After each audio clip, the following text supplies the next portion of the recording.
Excellent. Welcome, everyone. Thank you for joining us tonight for Defending the Early Years webinar with Susan Linn. My name is Denisha Jones, and I have the pleasure of serving as the Executive Director of Defending the Early Years. And I'm super excited to talk with Susan today about her new book, Who's Raising the Kids? Big Tech, Big Business, and the Lives of Children. So I'm going to briefly introduce Susan by reading a little bit of her bio, which I'll also share in the link so you can learn more. I will also put a link to the book in the chat, and also other information throughout tonight's webinar. I'll drop links in the chat. We will save time at the end for questions. So if you have any questions, please use the Q&A function. You can go in there, type a question. I will go through them and start pulling questions.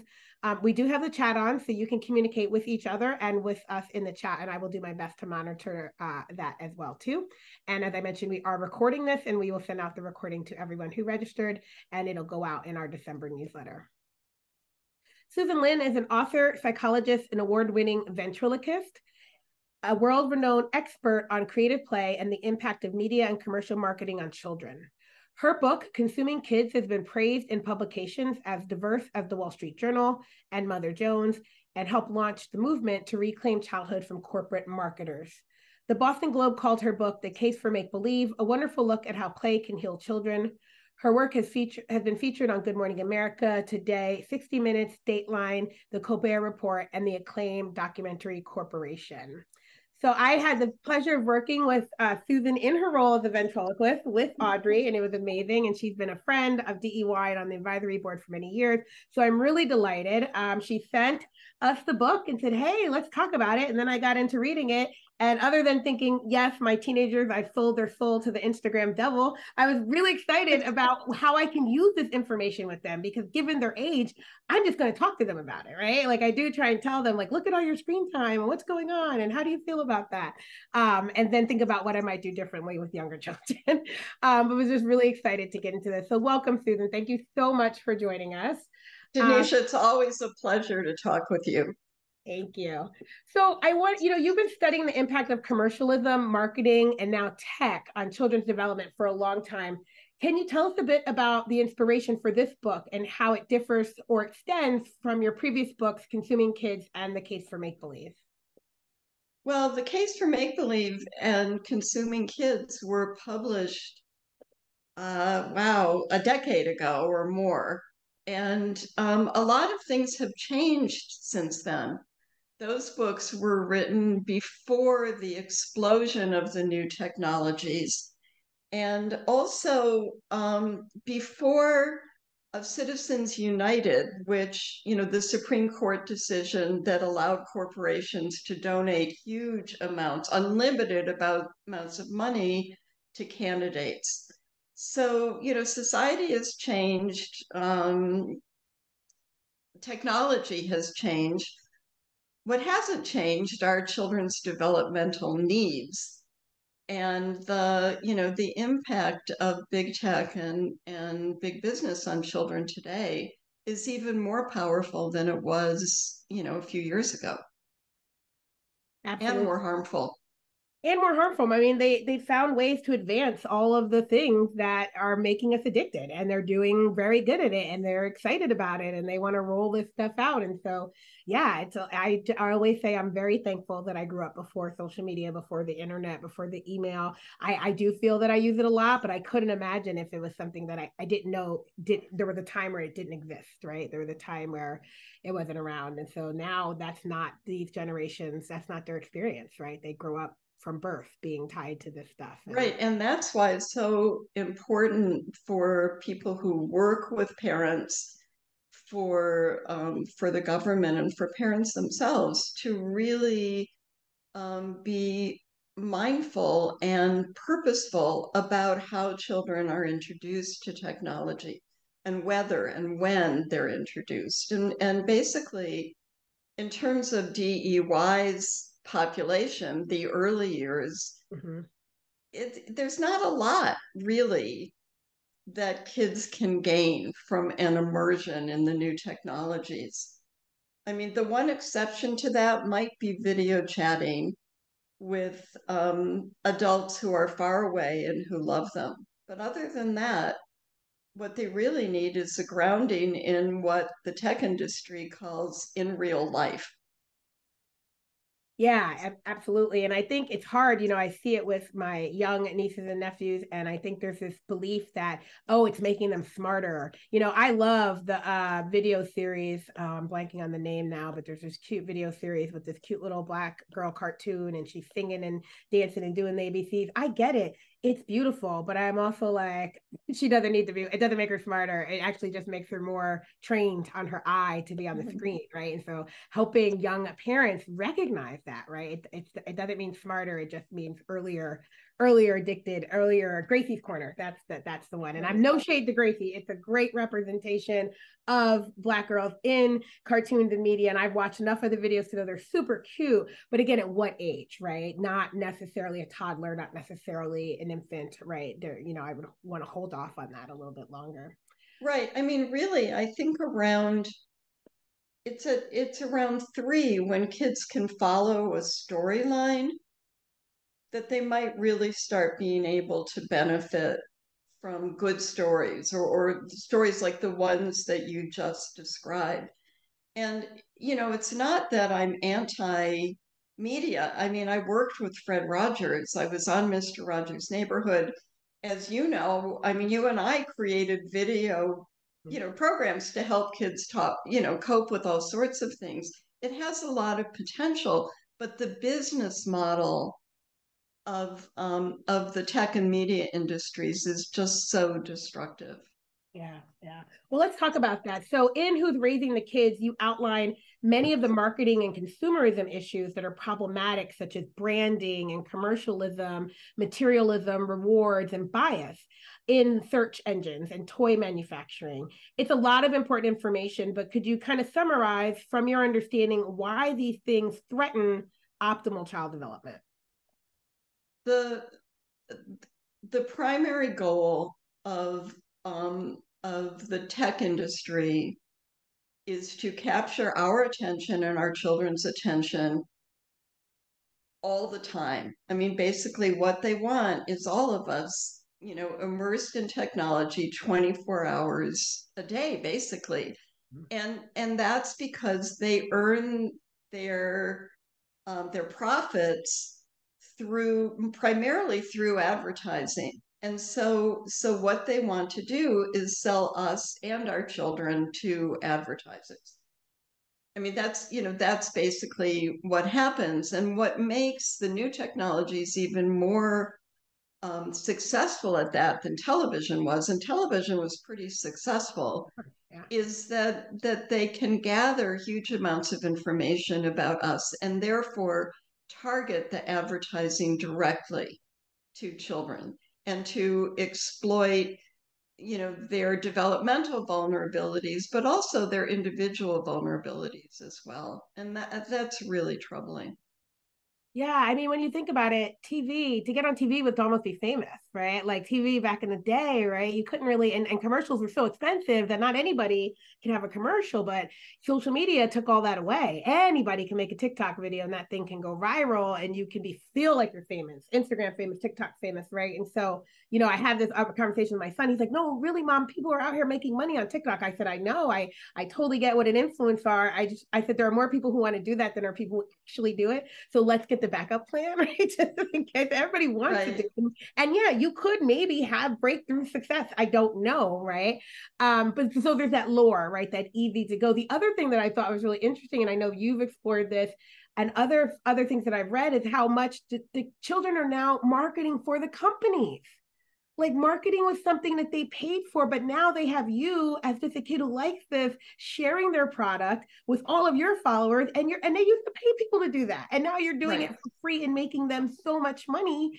So yeah, I think that's really interesting that there's just so many aspects to it, right? The brand for life. You talked about brand loyalty and how they want children as young as 3, 2 years old to be brand loyalists, and to that idea that you don't just buy one, that nothing comes as one anymore. It's got to be a series of things, right? Can you talk a little bit about how that, impacts parenting and child development? Sure. I mean, it's basically like you can't, there's barely any media for children that isn't selling them something. and even on public television, because we don't fund it adequately, the characters are used to sell kids stuff. So, so that's a problem. But also, what happens with children's toys, first of all, most of them or many of them are linked to media characters, and kids play less creatively with toys that are linked to media. Um, but also, as what you said, is there's not like just an individual toy anymore. Everything comes in a set, and there's an enormous amount of pressure to buy to get the entire set or the entire series. And I mean, a great or awful example of that are the LOL dolls, Yeah. which um, are enormously popular, and um, and you can't just get one LOL doll. You have to get, as I said, the entire set. But the other thing that is so annoying about those dolls is that they're all about packaging. Mhm. And in fact, Isaac Larian, who created them, who by the way also brought us the highly sexualized Bratz dolls, Okay. um, when he talks about how he created the LOL dolls so that they would work for what are called unboxing videos. The unboxing video, Mhm. their kids, have toys that come in a box, and then they open the toys up. And because this has so much packaging, he thought, and he was right, that they would work really well on unboxing videos. But the one terrible problem with these dolls is that there's so much waste and so much plastic. Mhm. And we're living, at a time we're in this environmental crisis. We all are, or most of us are, worried about the oceans and the plastic in the oceans, which are turning up, in fish and birds. And so, here are these dolls. We're training kids to desperately want these dolls that, are basically, contributing to destroying the environment. And I just thought it was so ironic. And I write about this in Who's Raising the Kids a couple of years ago.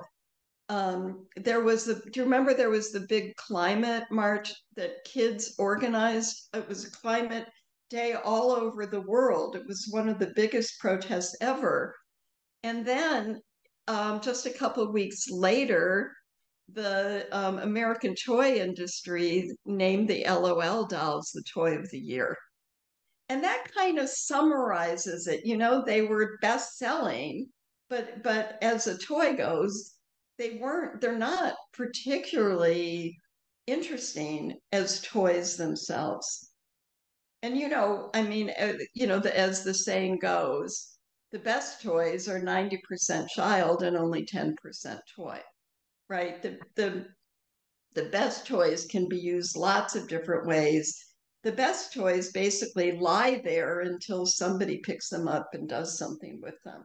Yeah, a box, a pot, a pan, right? All of those great things. Yeah, as I mentioned earlier, I was talking to Adam Sanchez, who is the managing editor of Rethinking Schools, and I saw his post about your book, and I, shared him the link about this, and I said, and we ran it, we saw each other this past week, and I said, he said, oh, I got a story about those LOL dolls, and it was really just he got them. He was trying not to get it, but his daughter kept seeing them and kind of wanted one, but then they opened it up without her, thankfully. And yes, the waste was just a big problem. But the marketing on it, like it had accessories and things for products on it that felt really, and then the whole get more than one, but you don't know which one you're going to get. So you can actually buy another one and get the same one. There's no guarantee that they're sending you a new one. And so this is like trial and error of trying to, and then, yeah, I think it was more like, do we want to go down this road? Like, because you have to really right. think about it. Right, and that's another problem with the LOL dolls and other toys or what are sold in video games are loot boxes where you don't know what you're getting. Mm-hmm. And it could be fantastic, it could be nothing, you don't know, but what that's doing is encouraging and glamorizing gambling Yeah, right. Let's for like roll the kids. dice. Let's see what we get. Yeah. In the United States, we don't seem to be particularly concerned about gambling when it comes to children. Mm, But I was in Australia, and that's actually something that the Australian government is concerned about. okay. And so the advocacy groups there, are do, sort of education about gambling, and they include gambling as one of the criteria about whether a program or a video game is good for kids or not. So I think it's interesting that It is it's not interesting. such a big deal in this country. Yeah, it's interesting and wonder where it starts to develop. Like, did they have some issues with really young children and gambling that they thought we need to fix this? We need to address it now. And I can imagine if kids knew what it was all about, they might be lured into it. It's very addictive. I played poker for years. Like, thank goodness, I hate losing money more than I like playing cards. So Yeah, I, I know. I loved winning, but I couldn't win enough to lose that. Like, I just had to draw the line somewhere. But I had friends who were very much the opposite, and they will risk it all to win that big thing. So I could imagine if grown people can feel that kind of pull, right? And it's a chemical thing. That's what it's being done to. I can imagine if little children find out that they also could be very pulled to it and Yeah, want. all those little squirts of dopamine. Yeah, exactly. So, a few chapters explore the connection between technology, branding, and schools and learning. And this is something I feel really passionately about because my recently adopted teenagers are in school, which is all done on a Google Chromebook. Now, man, they managed to still have a lot of worksheets. So my son just took out a yellow folder about this high with all of Marking Period 1 worksheets and threw them on the counter. He's like, Mom, I'm not carrying these around anymore. But he has a Google, they both have Google Chromebooks, and all of their work is on Chromebook. And my daughter brought home her first physical book to read, The Lord of the Flies. And she's a year and a half, and well, a year. She did a half a year last year, and now we're almost halfway through the second year, and that's it. That's the only. But she has the book, but there's also I've seen on the website on the Google Classroom the PDF copies of both of the story in English and Spanish. Now I read PDFs, I get it, I totally understand it. I love reading on my Kindle, my iPad, but I don't think I would have loved books as much as I do if I didn't actually get them in English class and other classes, right? So there's this lack of book. They're on tech all day at school, and then they come home and they do their homework on tech, and then they want to go sit in their rooms and be on their phones and their devices. Granted, there are a lot of websites blocked on their school computers, which I find good, and I find troubling when it's for their homework and they can't get on it. But at least they're trying to block things out. But it's just a constant all day from 6:45 in the morning until 8 p.m., they are on technology, not just because they're on their personal device, but because school is done that way too. I'm new to this district, so I don't know if this just started from COVID, but I get the sense that it didn't, right? That it's been going on. So that's just one aspect of it. But in your opinion, why should parents be concerned with the explosion of e-learning and the growth of technology in schools? Actually, there are lots of reasons, and one of them is that the purpose of companies donating iPads or Chromebooks, Mm-hmm. or encouraging schools to use Google as the platform. That's all about branding, Mm-hmm. and it's about lifetime brand loyalty. Mm-hmm.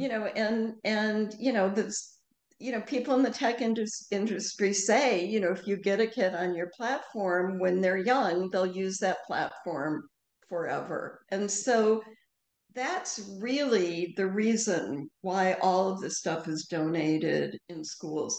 And also there's this idea that technology is so exciting and it's new and it's interesting and all of that, so it must be good. Mm-hmm. But so much of it is doesn't take into account child development or what children really need. This is, it's concerning for older kids, it's especially concerning for younger kids as Absolutely. well. I mean, because younger kids need to explore the world with all of their senses. They learn by interacting with the world and by trying things out. And the idea that basically these little kids are just sitting in front of a screen, swiping and tapping Yeah. and watching and not doing much else. I mean, that's not really how kids learn. And when you And think younger, I don't know what age group this starts with. I know it starts in middle school and high it school. I starts don't with know babies. with, yeah, I don't know for my district per se, if the elementary, I but see. when you think about schools using, going to this Google Classroom space, this Chromebook space for all the kids, are we thinking like middle school, high school, okay, but definitely not elementary school? I would hope. I don't know, but it would break my heart if they were just. But I can imagine it starts at probably second or third grade. Like I don't think they're going to let them wait that. It can start in You kindergarten. can start in kindergarten with the Yeah, tablet. because they They give go to the iPads. iPads and they use the iPads, and then that gets Right. them going. Yeah, Right.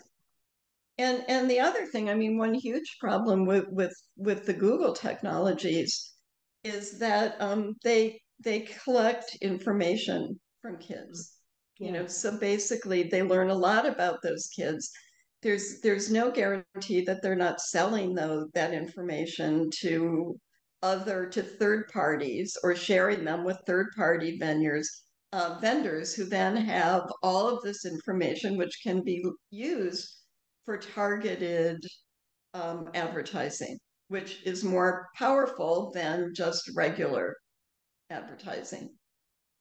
yeah. I'm seeing notes in the chat that it does start in preschool. Many state-funded preschool programs have a technology component in their Right. curriculum. I know Right. friends who run private preschool programs who get dinged sometimes by, people who do the licensing and evaluation because they don't have any technology. Or even when, say, my students at the college were going to do their field work at the school, and one of the standards for licensing teachers might say their use of technology, and the teacher's like, we don't use technology. I couldn't let them only complete their experience in that classroom because they can't Mm-hmm. meet this state standard to get their teaching license if the teacher they're working with doesn't use technology. But you're in a pre-K4 classroom. What do you need technology for? You don't. Or we had to think about other technologies, not just computers, right? But they don't want to see that, right? They want to see that you're using a smart board and Promethean board, you're doing all of that. And it's very public school based because they all have them for the most part. But smaller programs, nature-based programs, play-based programs are not and should not have to set up an iPad station just to appease, right, these people who think these kids definitely need the technology. So it is a concern. But the branding, I think, in that loyalty idea is also very problematic. And yeah, all of the different packaging, yes, they get your child's name and their age and their zip code. And like, if you look at my son's search engine, his favorite artist is Bad Bunny. And he's like, Mom, look, I'm getting all this stuff. Yes, you are getting all this stuff about Bad Bunny because they're sending it to you because they know that's what you like. And then I'm having to tell you, no, we're not getting that, or no, you can't have that. But it's part of the marketing, right? They know your interests, and then they kind of just send all this stuff your way. And with the kids, and it's very interesting. And a lot of times they'll say it's free, and it's free, and I'm like, they say it's free because of the advertising. Going back to what you said earlier, right? They market these things as free, but then you're being inundated with ads because that's how they make their money.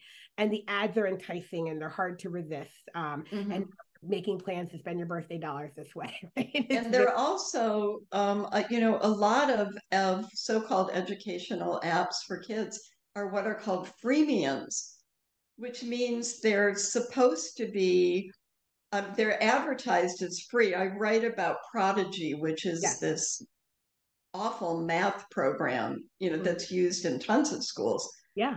It starts out as free, but kids are bombarded with ads saying, you need to upgrade to premium, you Yeah.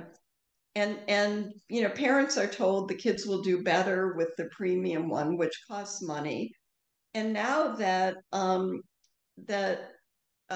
this like Prodigy operates as like a sandbox game, which is sort of like Fortnite or Mm-hmm. Minecraft, where you can see what other kids are doing.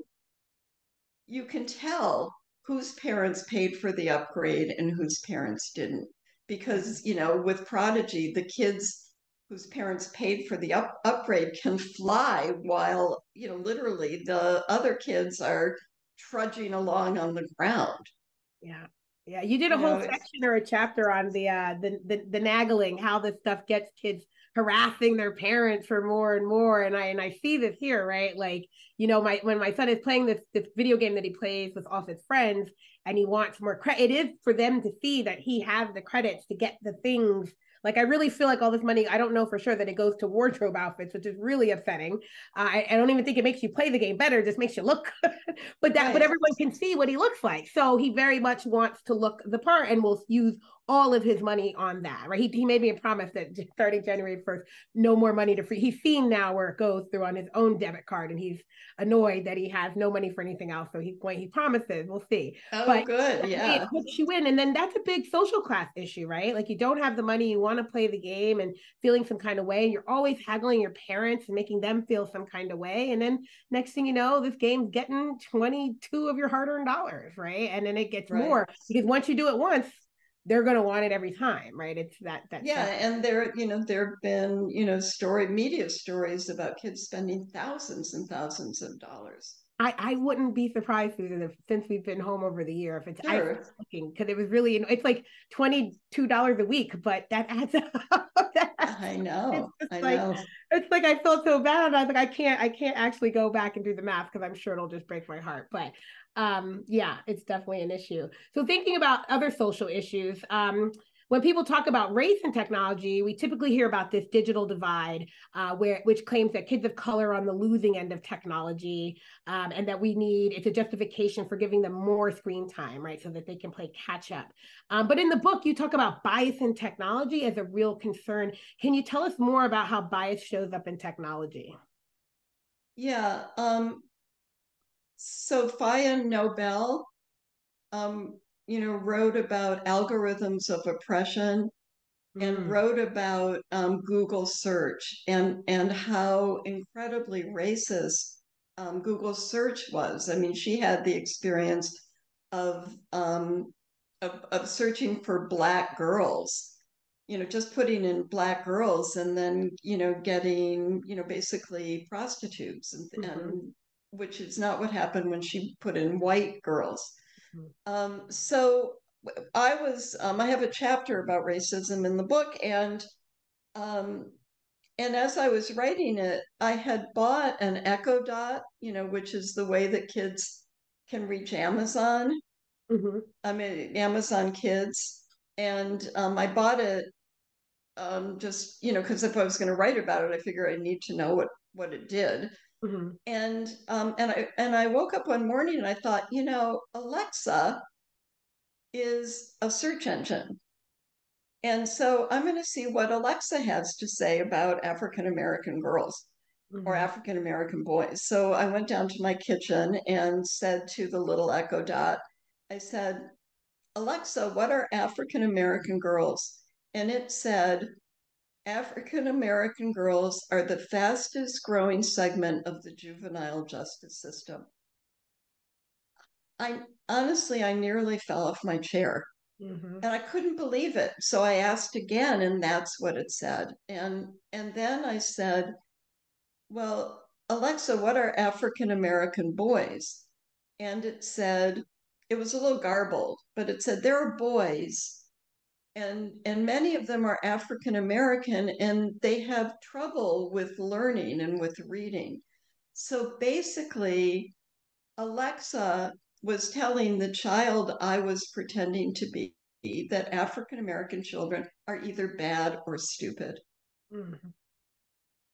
Yeah. And what happened, with that is that Time magazine published a segment that from my book and that particular segment, but they decided that they needed to let Amazon know about it. And so they did. And usually what happens is that companies get 24 hours to respond. Amazon didn't respond.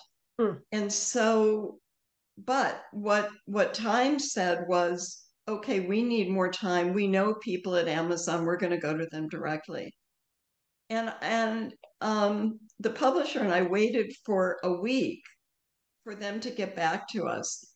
And finally they did. And, Amazon said, well, our products are good for kids, and, we fix this error as we will fix, everything. And they did fix it.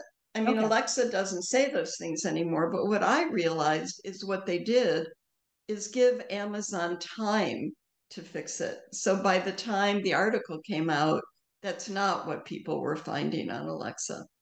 Oh, it's interesting. And so if somebody doesn't have, if somebody doesn't discover that Amazon Echo says something really bad and they don't have an access to New York Times, it's not going to get fixed by Amazon. Like, No, it yeah. isn't. It's not going to get fixed, and that's one of the huge problems with what's called big data, Mm-hmm. which is how search engines work. I mean, just huge, unbelievably huge data samples. We live in a racist culture, Mm-hmm. and so the data is inherently racist. Yeah. And so, unless companies know how to block that, or how to sort through the big data to get rid of possible racist responses, Mm-hmm. that's what's going to come up. Yeah. And you're right. I mean, basically, unless somebody finds it and fixes it, or makes a big stink. Mm-hmm.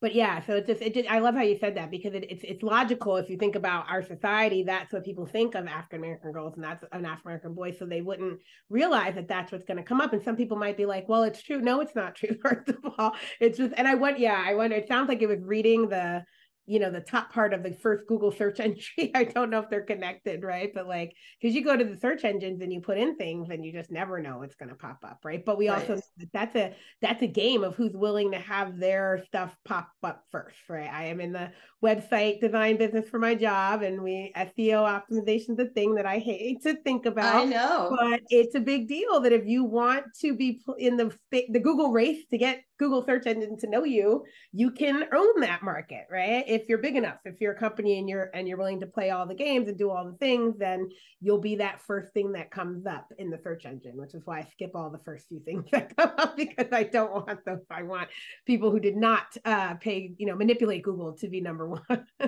I know. And people, think of a Google search as objective, but it's not objective. I mean, it's not because the data isn't objective, and it's not because, as you say, people pay to have their whatever come up first. Yeah, it's a business strategy, and like all business strategies, it could be manipulated. Maybe it was objective in the beginning where people were, but then once you enticed people to spend all this money on Google platforms for their companies, they had to give them something in Mhm. return, and that something in return was the first in line, right? And so it all just kind of snowballs. I think that that's actually a problem with technology in general, because it's separate from humans. Mm, They're machines. And so we think of machines as being objective. But what we forget is, first of all, once again, the big data, but also that the people creating the algorithms have biases. yes, yes, I mean, what they decide to prioritize in the algorithm, or, whatever, their values, their priorities, that influences everything that we do. yeah. It makes me think of this case with AI, and I don't know if you'll have to do a second book on AI I because know. right, that's a whole new thing. But I forgot the topic, but it was like they asked AI to imagine a particular type of person in every state and what they look like.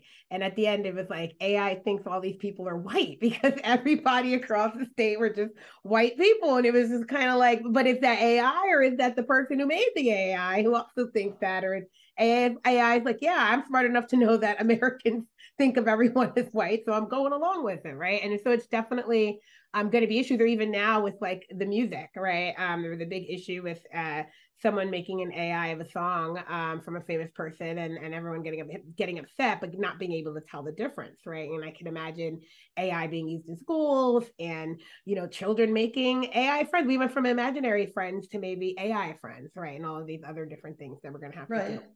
Yeah, and the other thing that that's happening is using AI to replace therapists, for instance. That's That's where what's we're headed, right? That's where we're headed. it's already there, and it's going to become even more so. Yeah. Or using AI to communicate with the dead. Ooh. I Ooh.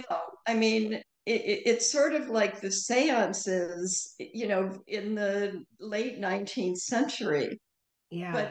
But basically, the idea is that you have all this information about a dead person, and it can be uploaded, and then you want to talk to that person, and it's like exploiting people's losses.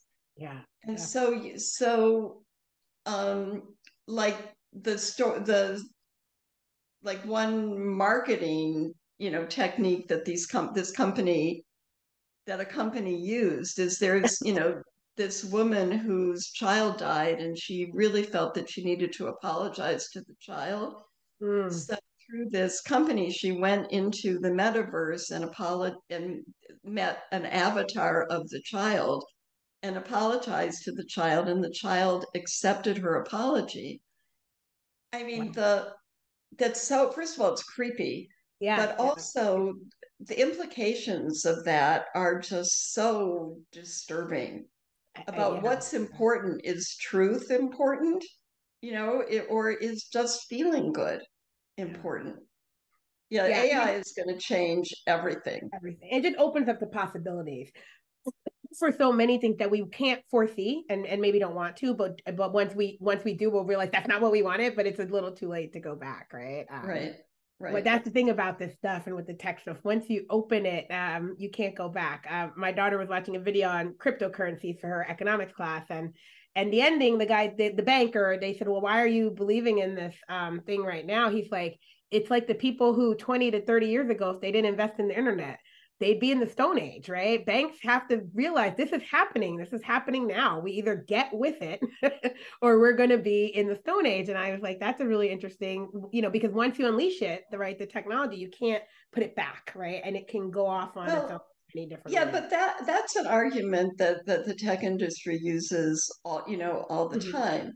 And and saying, well, we have to go get it now. Well, it needs to be regulated, Yes, yes, right? that's I part of it. mean, so that's the excuse to just go ahead lickety split and do whatever. And come on, get on board. Come on, we need this, or you're going to be in the Stone Age. Yeah, But that that's part of the reason why technology is outstripping ethics or laws, or our understanding of what the possibilities are, both the positive ones but also the negative ones. yeah, yeah. How do And if we we know what mitigate we those? learned from the internet, we can put in those safeguards, put in those regulations to say, okay, this might be needed, but let's do it smart. Let's not just unleash it into the world with no safety nets, no just time, right? To see what Right. happens and Yeah. develop for sure. All right. Well, I'm loving this conversation. We have about 20 minutes left, and I have two more questions. And so please remember, if you have a question for Susan, please put in the Q&A or in the chat. There's we can do either one, but we'd love to hear from you. So as I mentioned earlier, I'm a new parent, about a year now to teenagers, and honestly, I feel like it's too late. They have smartphones. They use Google Classroom all day in school, and they're 17 and 15. And I just feel like one of the biggest regrets when I tell parents of younger kids to say is to limit the amount of time per day. I just put my limits on when the phone will shut off, like in 20 minutes, all their devices cut off and they can't turn them back on. Although I found out, because my son fell asleep with the window open and I went in his room to check, Instagram allows him to bypass the control feature. Sure. It was on his iPad. And I said, I don't understand this. The iPad is shut off and the only app that's on is Instagram. And I went down a Reddit subthread and they're like, Instagram allows you to bypass that feature. And I was like, unbelievable. How is that possible? But anyway, But I do say limit the time per day so that it doesn't just when it shuts off, but just an hour a day or 2 hours a day so that you have that. Because it's hard to take back. And I think you mentioned this in the book. Once we give it to the kids, it's hard to take it back. So you want to give it small increments until they can develop kind of the stamina that needs to not be addicted, or even just the sense, right? To like break away from times. So again, I try and just balance our time together, right? Like, okay, let's go out in nature, let's go do something, let's talk, let's have family time, and hope that'll help. But for parents of younger children, or maybe for some of us who really can still, change things, what do you recommend that we do to slow down the tech takeover of childhood? Well, one thing is that we have to remember that this isn't a family problem, it's a societal problem, and society needs to fix it. And so that's why it advocacy groups like Fair Play and My Truth in Advertising. I founded Fair Play, Mm-hmm. but advocacy groups are working really, really hard to get laws in place, to regulate these companies, to prevent companies from taking children's personal information and also from targeting them, with personalized advertising. So you really need, we need to think of this as a social justice issue. It's about rights and freedoms, really, the rights of children to grow up and the freedom for parents to raise them without being undermined by greed. And if we think about this as a social justice issue, then we need activist organizations who are taking this on. And Fair Play is one. There are others. There's the organization Wait Until Eighth, which helps parents band together so that they're not the only ones waiting until eighth grade to buy to get their kids a smartphone, for instance. So, again, this is an advocacy. This is a social justice issue, and we really need to keep our eyes on that. But meanwhile, social change, as you know, takes a lot of time, a long time, often. And there are things that parents can do. And for parents of babies and toddlers, one of the things you can do is postpone as long as possible introducing kids, again, with the possible exception of video chatting with adults who love them. And really make sure that kids have a grounding in human relationships and in the real world. Mm. And because if they don't have any memory of getting joy from that, then of course they're just going to be immersed in screens. So I think that's really important.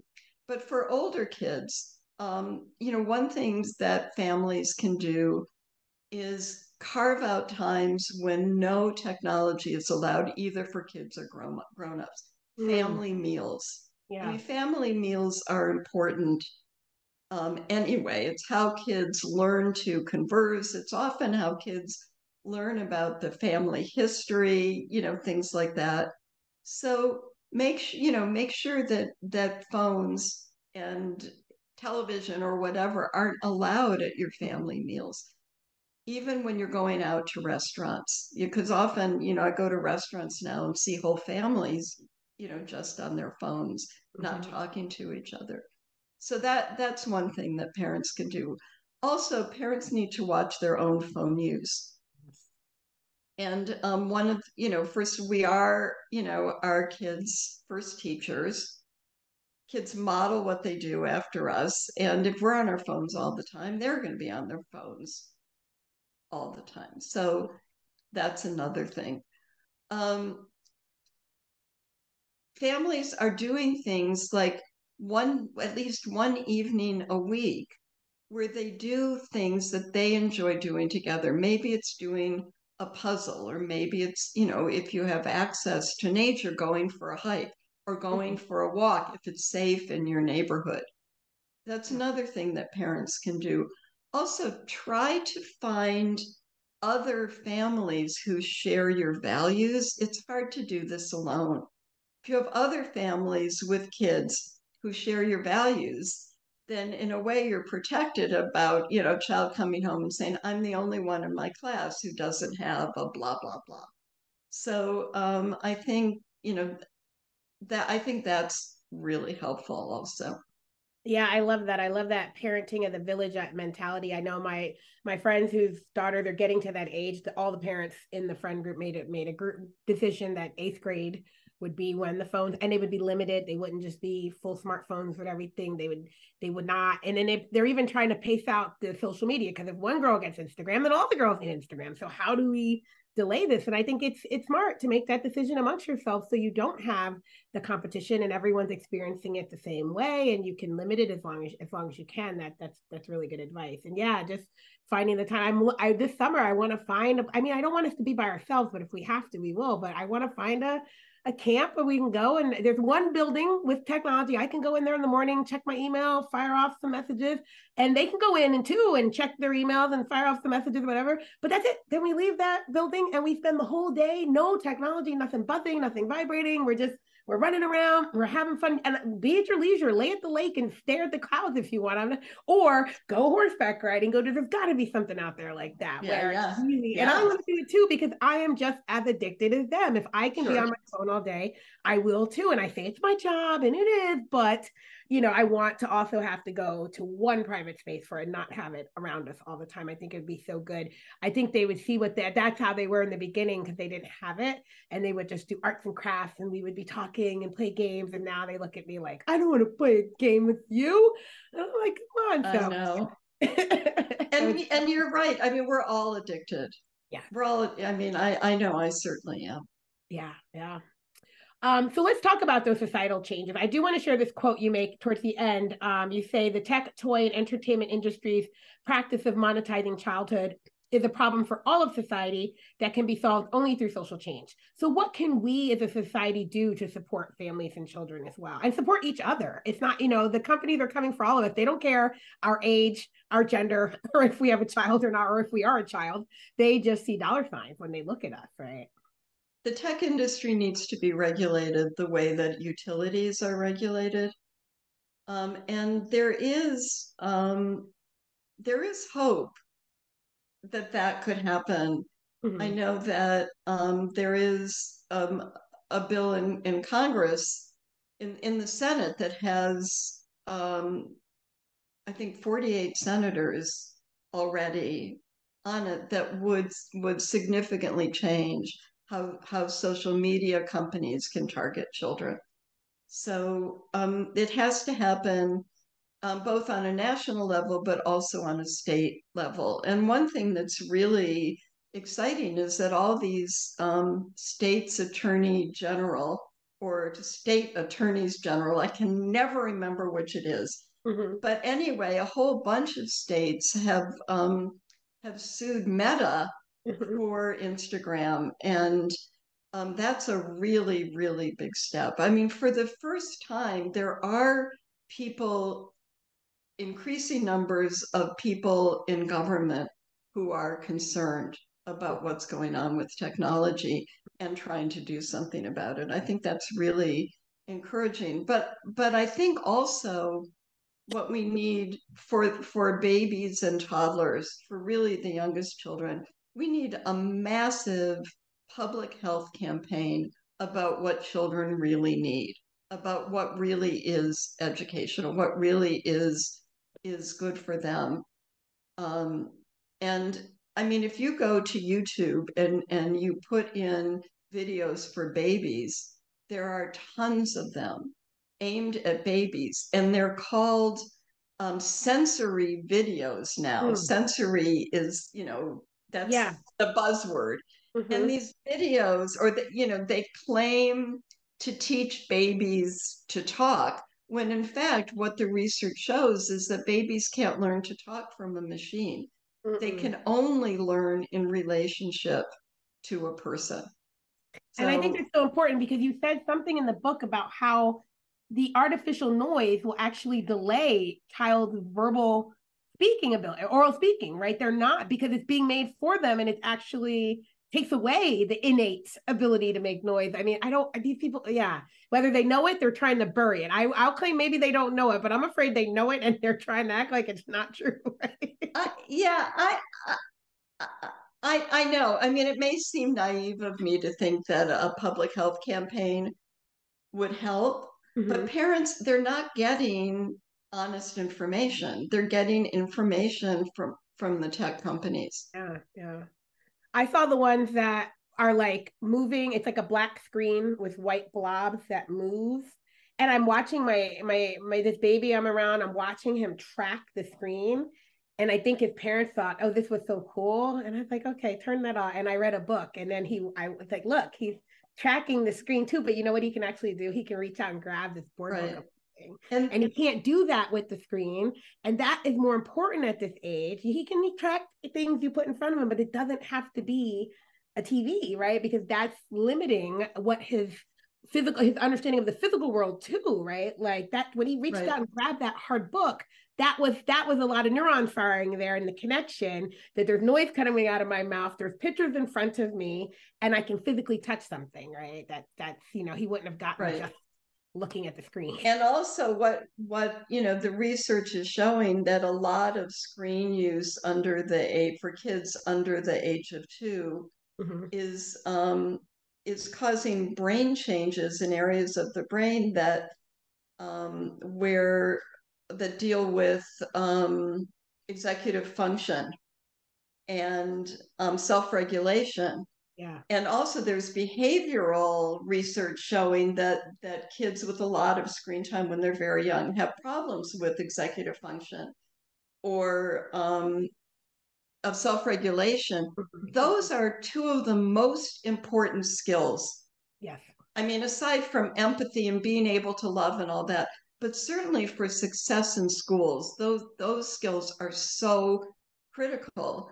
And it's so awful that these parents are buying into videos and games, digital games that claim to be promoting children's education when really they're hindering their development. Yeah, and that's kind of around the question. One of the questions that Krista had, I hope you don't mind me sharing your name. Hi, Krista. Thanks for joining us. She said, what do you say to parents who are bombarded with messaging that educational apps are good for toddlers and preschools? We tell them to limit screen time, and they respond, oh, I only let them use the educational apps. Every child I see out running errands or at dinner with parents, they're always handed the phone or tablet, which you mentioned. And so, yeah, I think the public campaign is important because parents need to know. Now, I get both sides of it, right? Like I was just having dinner the other night with friends. They brought their 2 kids one was in 4th grade and the other was in 7th. So and they never do this, of course, but they were with us. So they gave them each a phone so they would, be entertained. And it's something you do once in a while. You're trying to catch up. You only got a little time before this 10-year-old's ready to go and she's ruining, she's ending the evening early for everyone. So, I totally get it. But then you see it all the time, right? You see it happening more and more. I was a waitress for a long time and I could get kids with parents out of there super fast because I knew when the kids were going to start and I get out. And then they started handing them a tablet. I'm like, oh, I can't turn this table to right because they're going to stay for an extra 40 minutes now, right? So I get it. Like there are times when, yes, you need to do something. You're just going to put the kid down, put something in front of them to keep them quiet. Hopefully it doesn't have any ads, right? I totally get the urge, but it's the balance, right? Or thinking I'm doing this because it's helping you get smarter. That's different. If you're doing it in a time crunch as like an electronic nanny, that's one thing. But if you're doing it because you think it's helping them, like how do we talk to parents about that? The other thing is that one, like for a toddler or even a baby to watch one video for 10 minutes or 5 minutes, that's not going to harm the baby. But the problem is that once you start, it's really hard to stop. And it's hard to keep it, just at one video or one day where you do it. It's so compelling and it's so powerful and it's so addictive for children and for adults. Yeah. Yeah. So I think we definitely have to dispel the idea that it's helping them learn. It's nothing that they can't learn in due course in due time later when their minds are ready for it. But in fact, it's actually taking away so many learning opportunities. In the book, you talk about, child development, and you mention Defending the Early Years, president of the board and co-founder, Nancy Carlson Page, and her work, a young children in the digital age, a parent's guide, which we'll share a link to as well. But it's understanding child development and understanding that all of these things are going to happen naturally, and this tech really interferes with that natural child development. Right. Yeah. And that's and that's why I think it can't just be individuals telling parents. It really needs to be a whole public health campaign. Absolutely. I will say, I remember going to a panel by Diane Levin, our other co-founder, at a NACI conference, and she talked about how all the synapses, all the things that happen when a child physically interacts with a three-dimensional toy, and how none of that happens when it's on a computer. I mean, she took us through like the novelty of turning it this way. Okay, the brain's firing this way, this is happening, and then going this way, and then doing this way, and then opening up. But when you're sitting there and the thing makes the sound and moves for you, that's gone. Right. All you're doing is touching a button, but all these other, you're missing this opportunity. So I want parents to know, actually, the toys with the limited use, with the specialty design that's marketed to a brand, they take away all of the learning that could be happening on their own, right? And so I want people to be aware of that. I will say the last question was more of a comment, but it said, in early childhood classrooms, there's abundance of very bad software that the children use. The programs are fast. There's no mediation between the teacher and child, and development is inappropriate. So some early childhood organizations sponsor these companies like Hatch. This is a real problem that I think should be addressed. And I agree. I remember going in, I'm doing an observation. Actually, I was doing professional development for early childhood teachers around literacy development. And I went in and she's like, oh, it's iPad time. They're all using their iPads. Isn't this great? No, I literally watched the boy he was just hitting the screen. He had no idea what he was doing. And if something lit up and went off, great. But he sat there for 20 minutes just hitting a screen. I would have rather seen him hit a block than hit a screen, right? That can't be the best that we can offer, right? So it's like, they think it's great, but you can't monitor 20 kids on screens. I can't monitor the two of mine, and I have access to all their devices, and I still can't monitor everything that they're doing. So the tech industry has so much money that one thing that they do to stop resistance to them is to fund advocacy groups and to fund, education associations and early childhood associations. Yeah. And that's a problem. I mean, because, once you're being funded by the tech industry, you don't want to upset them because you're going to lose your funding. Absolutely. Wow. I think that's going to wrap us up. Thank you so much for this wonderful conversation. I encourage everyone, if you haven't gotten the book yet, please go get yourself a copy.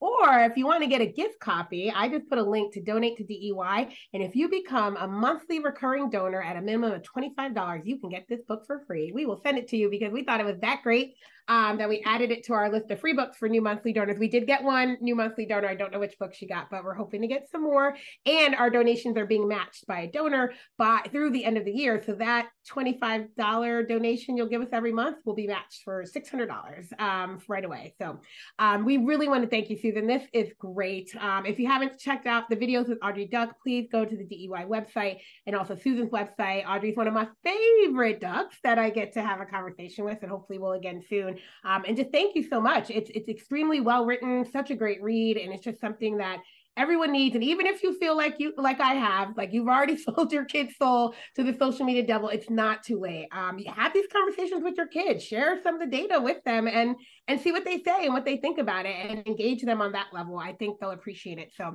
thank you so much, Susan, for joining us. And thank you all for joining us. And we'll definitely share the video with everyone and hope to keep the conversation going.